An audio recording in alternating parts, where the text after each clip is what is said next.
Hello everyone, amazing पूजा parenting में आपका स्वागत है। तो आज हम बात करेंगे गृहिणियों के बारे में कि अगर आप गृहिणी हैं, हाउसवाइफ हैं, तो कहीं भी आपको शर्मिंदा होने की ज़रूरत नहीं है। सबसे मेन तो ये होता है कि गृहिणी जो होती है, उसके घर में कोई वैल्यू नहीं होती मोस्ट ऑफ द हाउसेज़ में। उन सबको ये लगता है अरे ये घर में ही तो रहती है, इसको काम ही क्या है, घर ही तो संभालती है, औरतों का तो काम यही है। ये कोई स्पेशल तो कुछ करती नहीं है कि जिसके लिए वो किया जाए। भाई आदमी कमाते हैं, औरत घर का काम करती है। और सबसे मेन बात तो ये है कि औरत खुद भी अपनी रिस्पेक्ट नहीं करती है। उसको भी ये लगता है कि मैं तो हाउसवाइफ ही तो हूँ, घर में ही तो रहना है, कुछ करना तो है नहीं, चलो ठीक है। तो इस तरह की जो चीज़ें होती है, वहीं गृहिणी का जो पद है, पद ही बोलेंगे, क्योंकि अगर हम बाहर जॉब करने जाते हैं तो हमें कोई ना कोई पद मिलता है, कोई मैनेजर है, कोई क्लर्क है, कोई इस तरह से जॉब हम जब करते हैं हमारा एक लेवल होता है। तो वैसे ही गृहिणी का जो पद है वो बहुत ऊंचा है। जो बाहर जो जॉब करके आते हैं, चाहे हस्बैंड करो, चाहे जो लेडीज़ खुद करती हैं वो करो, कोई भी करो, उनसे भी बड़ा उनका पद होता है। लेकिन वो मानने और समझने की बात होती है। अब आप सोचेंगे कि मैं तो मानती हूँ लेकिन फैमिली नहीं मानती, तो कोई बात नहीं, उनको मानने की ज़रूरत नहीं है। जब आप खुद मानेंगी तो वो भी मानने लग जाएंगे। तो इसके लिए मैं कुछ पॉइंट्स लेकर आई हूँ जिसके बारे में आज हम बात करेंगे। सबसे पहला पॉइंट यही है कि आप खुद अपने रेस्पेक्ट करना सीखिए। आप खुद अगर बोलेंगे अरे मैं तो घर में ही तो रहती हूँ, मेरा क्या मतलब है, हाँ बेटा तुम ये कर लो, कुछ कपड़े लाएं, अरे मैं क्या करूँगी, कपड़े ये वाली साड़ी पहन के घर में ही तो रहती हूँ, मुझे कौन सा बाहर जाना है। इस तरह की जो नेगेटिव बातें होती हैं, जब हम खुद अपने बारे में नेगेटिव बातें करते हैं तो और लोगों को भी लगता है कि हाँ यार सही बात है, इसकी क्या वैल्यू है। वैल्यू हमें खुद भी बतानी पड़ती है। अगर हम कोई बात अच्छी कर बोल रहे हैं, हाँ यार ये तो है। फॉर एग्ज़ाम्पल लाइक आप कोई ज्वेलरी लेकर आई हैं, ठीक है, आप बोलेंगे अरे यार ये अंगूठी लेकर आई हूँ, पता है 50,000 की है ना, कितनी सुंदर, ऐसे मिल ही नहीं रही थी, मुझे डिज़ाइन बहुत अच्छा लगा। तो सुनो अरे हाँ यार 50,000 की है। चाहे आपके फैमिली मेम्बर्स हों, चाहे फ्रेंड सर्कल और रिलेटिव्स हों, सबको लगेगा। और वही आप एक रिंग लेकर आई हैं और बोलेंगी अरे यार मैं तो 150 रुपये की रिंग लाई हूँ, आर्टिफिशियल है। मैंने कहा चलो पहन लेंगे, पैसे भी ज़्यादा खर्च नहीं होंगे। तो दूसरे लोग भी उसको उसी नज़रिए से देखेंगे। तो उसी तरह से आपके साथ हो रहा है। आप खुद अपने आप को एक आर्टिफिशियल रिंग की जैसे शो कर रही हैं। तो आप खुद अपनी वैल्यू बनाइए। आप खुद अपने आप को गोल्ड रिंग की जैसे अपनी वैल्यू करना सीखिए। घर में आप बात करिए, बाहर करिए, कहीं भी करिए कि मैं काम करती हूँ, तो आप काम करके देख लो। दिन भर घर में रहना, सब जिम्मेदारियों को संभालना भी कम बात नहीं होती है। 100 तरह के, 1000 तरह के आइटम्स होते हैं घर में जो ख़त्म हो जाते हैं, तो उसकी लिस्ट एक औरत ही बनाती है, गृहिणी ही बनाती है। सबको कब कहाँ पे क्या देना है वो भी वही मैनेज करती है। पूरा सामान, चद्दर, तकिए या राशन का सामान या कुछ और सामान कहाँ रखा है, कैसे मैनेज करना है, कितना ख़त्म हो गया है, किस चीज़ को कहाँ पे कैसे क्या रखना है, ये सारे गृहिणी ही करती हैं। दिखने में बहुत आसान होता है, लेकिन एक बार आप करके देखिए, एक दिन भी आपसे घर मैनेज नहीं होगा अच्छे से। और सेकंड पॉइंट जो हमारा आता है, वो ये आता है कि सारा दिन आपको वेस्ट नहीं करना है just because you are house manager. आपको खुद करना है कि नहीं, मैं घर में रहूँ चाहे मैं बाहर रहूँ, वक्त तो मेरा ही है। और आपको शायद एक बात का पता नहीं, वक्त सबसे ज़्यादा कीमती है। वक्त आप खरीद नहीं सकते हो, तो इस वक्त की कद्र कीजिए। आपकी ज़िंदगी में भी वक्त की वही कीमत है। आप अपने पूरे दिन के टाइम का एक मैनेजमेंट बनाइए कि किस तरह से मैं टाइम मैनेज करूँ, मेरे लिए टाइम निकले। ये नहीं कि मुझे पूरे दिन में तो रहना है, तो सुबह 2 रोटी सेक दी बच्चों के टिफ़िन के लिए, 4 रोटी सेकी, बनाया, स्लैब बिखरी पड़ी है, थोड़ी सब्ज़ी बना दी उनकी ज़रूरत जितनी, चलो बात ख़त्म हो गई। और उसके बाद में आप अपनी और सफाई कर रही हैं, थोड़ा टेबल साफ़ कर रही हैं, नहाने जा रही हैं धीरे-धीरे, नहाने भी जा रही हैं तो इधर से ये कपड़ा उठा लिया, वो कपड़ा उठा लिया, ढेर लगा लिया और उसके बाद घिस रही हैं।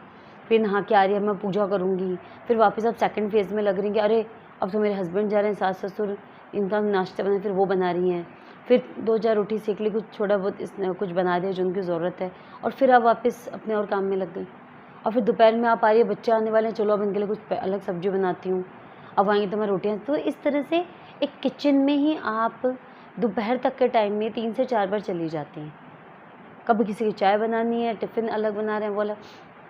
तो थोड़ा-सा इसको मैनेज कीजिए कि आप एक सब्ज़ी पहले से ही तैयार रखिए कि ये सब्ज़ी जो है ये मेरी लंच तक चलेगी।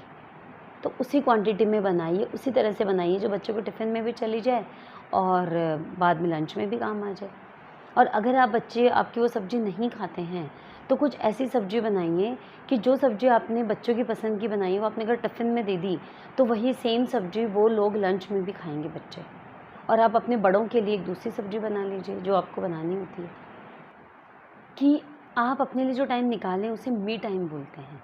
उसमें आप कुछ भी कर सकते हैं, चाहे आप मोबाइल देखें, चाहे आप सोएं, चाहे आप बात करें, चाहे आप कुछ चीज़ सीखें, चाहे आप ड्राइंग पेंटिंग करें, चाहे सिलाई करें, एज़ योर विश। जो भी आपको मन करे वो आप करिए। चाहे आप नॉवल ही पढ़िए, उसमें बहुत अच्छा लगता है। तो वो टाइम आप अपनी खुशी के लिए काम में लीजिए जिसमें कि कोई भी इंटरफेयर ना करे। तो जो टाइम आप अपने काम से बचाएंगे वो वहाँ काम आ जाएगा। नेक्स्ट पॉइंट आता है कि आप ये मत सोचिए मेरी एज ये हो गई है, मेरे तो बच्चे हो गए हैं, मेरी 40 की एज है, 50 की एज है या 30 की है या कुछ भी है। सीखते रहिए, सिखाते रहिए। अगर आप पढ़ी लिखी हैं, ट्यूशन ले सकती हैं, आपको कुछ क्रोशिया, एम्ब्रॉयडरी कुछ आता है वो कर, आप सोचेंगे आजकल किसी का इंटरेस्ट नहीं है, ऐसी कोई बात नहीं है। एक बार आपने स्टेटस पे रेगुलर ये चीज़ डालिए, अपने आइटम्स बना के डालिए एम्ब्रॉयडरी के या स्टिचिंग के या क्रोशिया के या नीटिंग के। बहुत लोगों का इंटरेस्ट होता है, नहीं होता है तो देखकर इंटरेस्ट क्रिएट हो जाता है।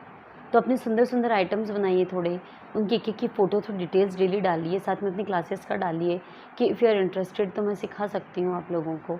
इस तरह से आप करिए, चाहे 2 ही क्यों ना आए, लेकिन आपको लाइफ में कुछ एम मिलेगा। नहीं तो एमलेस लाइफ हो जाएगी कि बस सुबह से शाम तक घर का काम ही तो करना और करना क्या है। तो ज़िंदगी बहुत बोझिल सी लगती है। और कुछ सिखाने से चाहे एक औरत ही क्यों ना, एक लड़की ही क्यों ना, एक बच्ची क्यों ना आए, तो भी बहुत ऐसे लगता है कि मुझे सिखाती हूँ। चाहे उससे 500 रुपये ही क्यों ना मिले, लेकिन वो 5 रुपये आपकी कमाई होगी। आपको बहुत खुशी देगा कि मैं कुछ कर रही हूँ। इसी तरह से आप कुछ सीख भी सकते हैं जो आप कभी सीख नहीं पाएंगे। अगर आप बाहर नहीं जा सकते, ऑनलाइन सीख सकती हैं। अगर इतने पैसे नहीं हैं, अफोर्ड नहीं कर सकती हैं, यूट्यूब है। थोड़ा बहुत सामान अपनी सेविंग से ला के आप यूट्यूब से क्लासेस कुछ भी चीज़ सीखने की कोशिश कर सकती हैं। बस छोटी-छोटी आपको लगती हैं जो बातें, वो एक बार आप करिए, आपको बहुत ज़्यादा खुशी मिलने वाली है। नेक्स्ट पॉइंट है कि मोस्टली हमारे घरों में साड़ियाँ पहनी जाती है, ट्रेडिशनल फैमिलीज़ होती हैं या फिर जॉइंट फैमिलीज़ होती हैं, तो प्लीज़ साड़ियों से बाहर निकलिए। और कई बार ये भी होता है कि हमारी फैमिली हमें अपोज़ नहीं कर रही होती, लेकिन हम खुद ही उस कम्फ़र्ट उसमें आ जाते हैं, सालों साल पहनते-पहनते वो साड़ी हमारे कम्फ़र्ट लेवल में आ जाती है। और कई बार हम ये भी सोचते हैं कि क्या सोचेंगे, कोई मना तो नहीं कर रहा है, लेकिन यार नहीं वो ऐसे सोचेंगे। तो आप अपनी इस ऑरा से बाहर निकलिए। अगर आप, सबसे पहली बात, अगर आपकी साड़ी कंपल्सरी है तो आप साड़ी पहनिए, डिफरेंट स्टाइल से पहनिए, ब्लाउज़ थोड़े अच्छे से सिलवाइए, सलीके से पहनिए और अच्छे से लिपस्टिक लगा के और कानों में अच्छे इयररिंग्स बदल के पहनिए, आर्टिफिशियल पहनिए, झुमकियाँ। उससे आप जब सुंदर लगेंगी तो खुद में कॉन्फिडेंस आएगा। ये ज़रूरी नहीं कोई और देखे, अरे हस्बैंड तो सुबह निकल गए, सास ससुर को मेरे से कोई मतलब ही नहीं है तो मुझे क्या दिक्कत है। नहीं, उनको मतलब हो ना हो, लेकिन देखते वो सब कुछ है।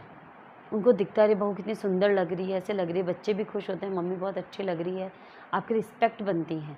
लोग आपसे हर जैसे नहीं बोलते, एक अजीब सा तो जूड़ा बना लिया, गाउन में दिन भर आप घूम रही हैं, मैक्सी में घूम रही हैं, वो बहुत ही गंदा सा आउटफिट लगता है। तो अगर साड़ी कंपल्सरी तो आप इस तरह से उसमें कुछ वेरिएशंस कर सकती हैं। और दूसरी बात कि अगर आपको सूट या उनकी परमिशन है तो आप बदल बदल के चेंज करके कपड़े पहनिए। उस डर में मत आइए कि अरे क्या बोलेंगे, आज तक तो मैंने साड़ी ही पहनी है। अगर ससुराल वाले मना नहीं कर रहे हैं तो आप साड़ी पहनिए, सूट पहनिए, डिफरेंट स्टाइल्स के आते हैं, स्कर्ट पहन के उस पर कुर्ता डाल लिया। इस तरह से आप कॉम्बिनेशन भी कर सकती हैं, उस पर फिर आप अच्छे से रेडी हुइए। तो ये आप में भी कॉन्फिडेंस लाता है और आपको नहीं पता, लेकिन मैं आपको बता रही हूँ कि दूसरे लोगों के मन में आपकी इमेज को चेंज करता है। तो बस आज के लिए इतना ही। आई होप आपको ये वीडियो बहुत पसंद आया होगा। कुछ क्यूरीज़ हो तो आप प्लीज़ लिखें, और अगर मेरे वीडियो आपको किसी भी तरह से हेल्प करते हैं तो प्लीज़ कमेंट करके मुझे बताइए। जय श्री कृष्ण।